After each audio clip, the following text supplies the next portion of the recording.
Israel में जंग का आज 10वां दिन है। 9 बजे से दोपहर 2 बजे तक, यानी इजराइल ने फिर 5 घंटे का अल्टीमेटम दिया। इस दौरान कोई हमला नहीं होगा ताकि लोग साउथ गजा की तरफ पलायन कर सके। अब इजराइल गजा में घुसकर जमीनी संघर्ष के लिए तैयार है। फिलिस्तीनी मीडिया के हवाले से बड़ी खबर आ रही। फिलिस्तीनी मीडिया के मुताबिक कल की रात भयानक रात थी। रविवार सोमवार की दरमियानी रात इजराइल ने गजा पट्टी पर भीषण हमले किए। फिलिस्तीन मीडिया के मुताबिक ये इजराइल का अब तक का सबसे बड़ा हमला था। हालांकि इजराइल की तरफ से अभी इसकी पुष्टि नहीं की गई है, लेकिन जल्दी से आपको इस युद्ध से जुड़ी अपडेट भी दे देते हैं। इजराइल ने गजा खाली करने का वक्त और दिया है, यानी पहले भी जो अपनी डेडलाइन दी थी उसको अब आगे बढ़ाते हुए कुछ वक्त और इस जगह पर, क्योंकि यहां इस इलाके में करीब 11 लाख लोग रहते हैं उत्तरी गजा में, जिनको शिफ्ट करने की बात कही जा रही है। 5 घंटे में उत्तरी गजा पट्टी खाली करो, इजराइल की तरफ से कहा गया, क्योंकि उसके बाद कार्रवाई जबरदस्त शुरू होगी। 5 घंटे तक गाजा पट्टी पर कोई हमला नहीं करने वाला इजराइल। इस बात की भी पुष्टि इजराइल की तरफ से की गई है, यानी ये समय सीमा दी गई कि इतने वक्त तक आप खाली कर दें, हमला रोके इजराइल, वरना हम तैयार हैं। ईरान की तरफ से भी बयान आ रहे हैं। इजराइल के लेबनान पर भी हमले चल रहे हैं, क्योंकि वहां पर हिजबुल्लाह जो है वो टारगेट कर रहा है यहां हमास के साथ मिलकर इजराइल पर, और इसलिए इजराइल जवाबी कार्रवाई लेबनान पर भी कर रहा है। और वक्त भी इजराइल दे रहा है, क्योंकि 11 लाख लोग तकरीबन उत्तरी गजा में रहते हैं और उन्हें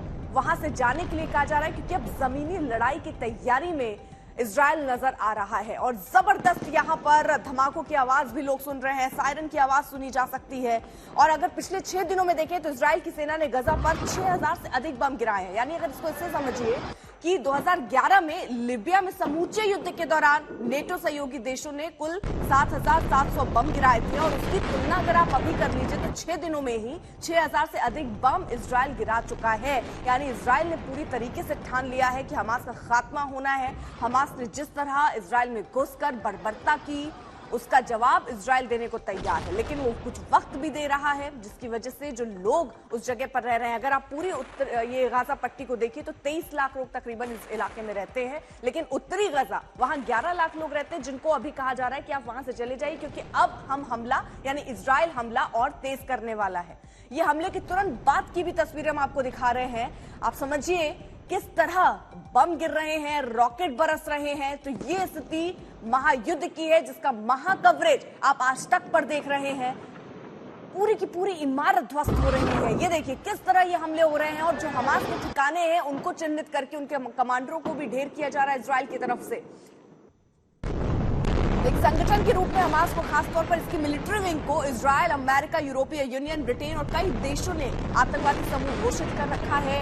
और ये लड़ाई अभी की नहीं है, लेकिन हमास ने जिस तरह एक बार फिर से इसकी शुरुआत कह लीजिए, क्योंकि एक तरफ वो संदेश देता रहा कि हम शांति की तरफ आगे बढ़ने वाले हैं, दूसरी तरफ इजराइल में जो उसने बर्बरता 7 अक्टूबर को की, उसके बाद से अब इजराइल ये कह रहा है कि हम मजबूर हो गए हैं, हमने इसकी शुरुआत तो नहीं की थी, लेकिन इसको खत्म अब हम करेंगे। और ये तबाही की तस्वीरें हैं, क्योंकि युद्ध हमेशा तबाही लेकर आता है, चाहे वो हमने इजराइल में देखा हो, चाहे आज की स्थिति गजा पट्टी में हो। यहाँ पर भी आम लोग ही इन चीजों से सफर कर रहे हैं, जूझ रहे हैं। छोटे छोटे बच्चे, मासूम, जिन्हें कुछ वक्त दिया गया है अपना घर छोड़कर जाने के लिए। अब सवाल इनके सामने यही है कि ये कहां जाएं, क्योंकि यहां रहना भी सुरक्षित नहीं, और कहीं जाने में एक नई दुनिया बसाना भी कितना मुश्किल होगा, अंदाजा लगा सकते हैं।